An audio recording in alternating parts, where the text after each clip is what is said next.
Je n'avais pas réalisé qu'à l'instant où ma famille cesserait d'être mienne, je sentirais le sucre brûlé et le nettoyant au citron.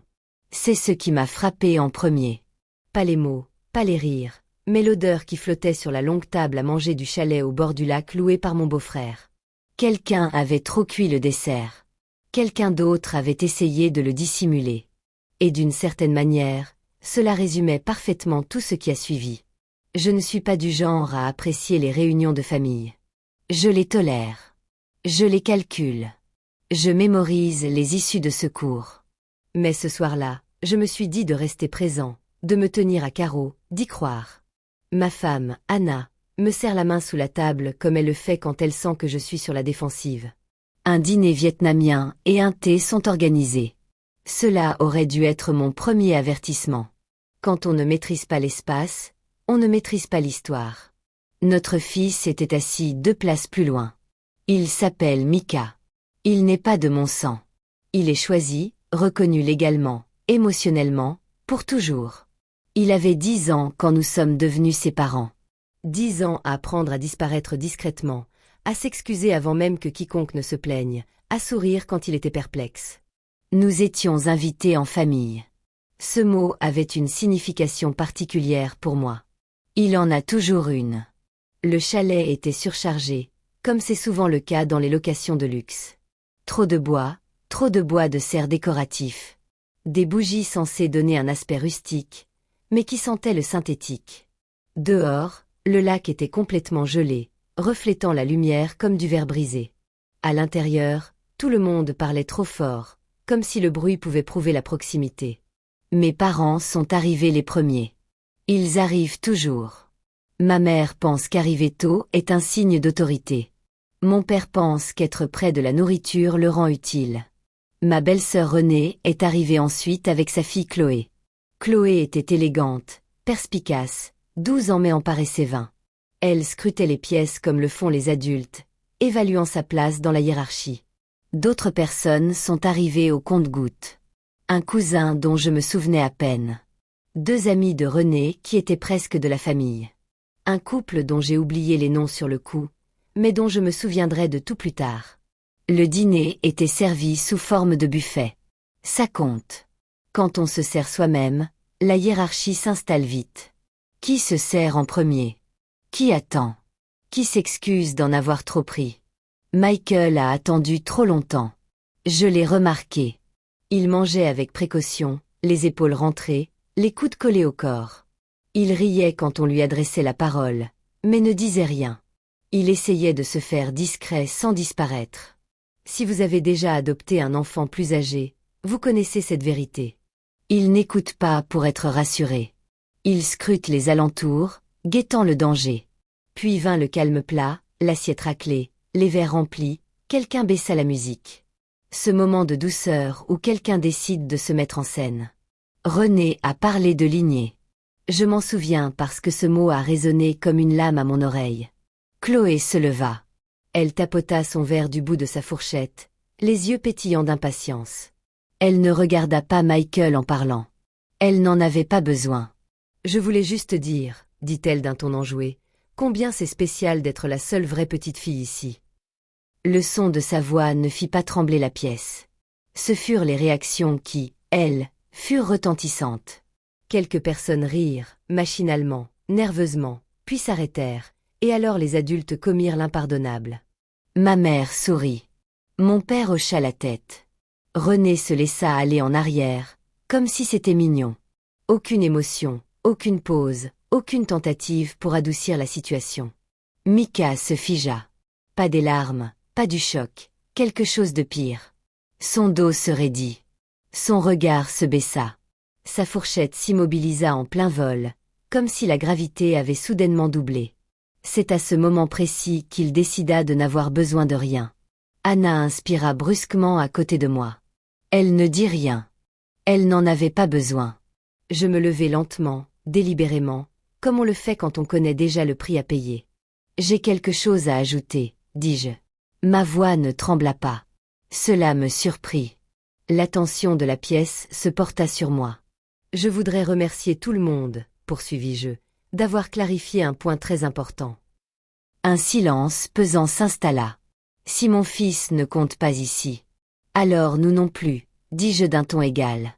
Les sorties sont derrière vous. L'atmosphère se tendait.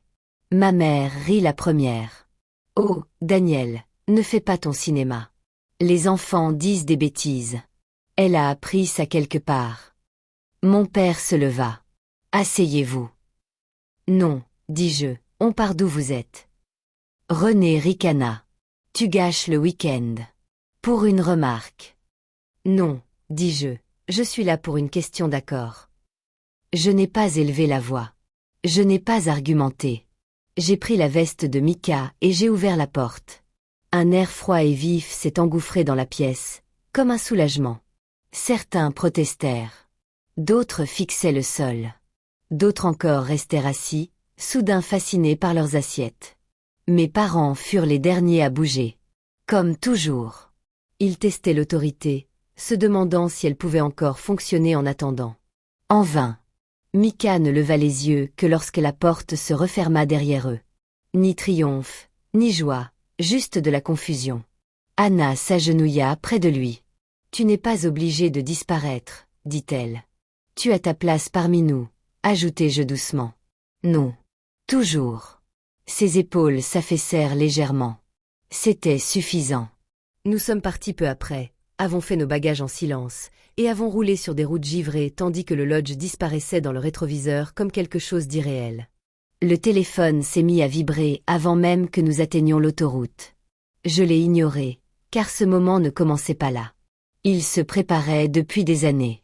Quand Mika est arrivé chez nous, sa politesse était si tranchante qu'elle le blessait. Merci pour la simple gentillesse, excuse d'exister. Il observait les visages, scrutant les humeurs comme on lit la météo. Mes parents ont eu le temps de s'adapter. Largement. Ils ne l'ont pas fait. Ce n'était jamais direct. C'était une question de formulation. Des catégories D. Voici Chloé, a dit ma mère un jour avec fierté. Ma petite fille, puis en désignant vaguement du doigt. Et voici le fils d'Anna et Daniel. Pas petit-fils, pas de nom. La propriété était effacée. Je corrigeais systématiquement. Calmement, fermement, comme un homme formé à gérer le malaise plutôt qu'à l'affronter. Et j'ai continué à les aider. Ils géraient une entreprise de location saisonnière en parallèle. Chalet, annonce. Des problèmes sans fin, et je suis devenue, on ne sait comment, la solution invisible. Logiciel de réservation, réclamation client, remboursement d'urgence. On leur envoyait même de l'argent tous les mois, juste pour que la situation se stabilise.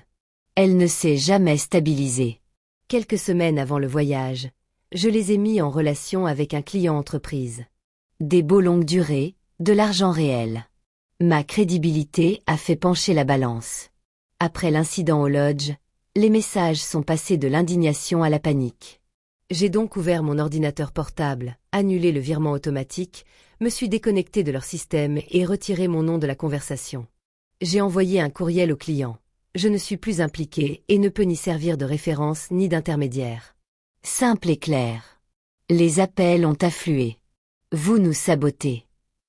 Mon père a dit « Non, je protège mon fils ». C'est alors que ma mère a dit la vérité, d'une voix calme, irritée, révélatrice. En réalité, non. J'ai raccroché. Ils se sont présentés chez nous quelques jours plus tard. Un ton différent, des vêtements plus soignés, des excuses à peine voilées. Et puis, inévitablement, les vraies raisons ont fait surface, les beaux. Ma mère a dit, vous pouvez encore arranger ça. J'ai fait abstraction de leurs remarques. Ma maison, là où Mika était assis sur le canapé, faisant semblant de ne pas écouter. J'ai déjà arrangé quelque chose, ai-je dit. J'ai fermé la porte. Ils ont perdu leur entreprise en moins d'1 an. Lentement, inexorablement, la gravité faisant son œuvre. Ma a changé plus vite. Il ne demandait plus la permission de parler, ne s'excusait plus pour ses besoins, et laissait sa porte ouverte la nuit.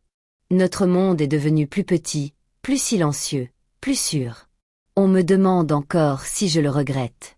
Je repense à ce lac gelé, à ces fissures qui ressemblent à de l'art tant qu'on ne s'approche pas trop.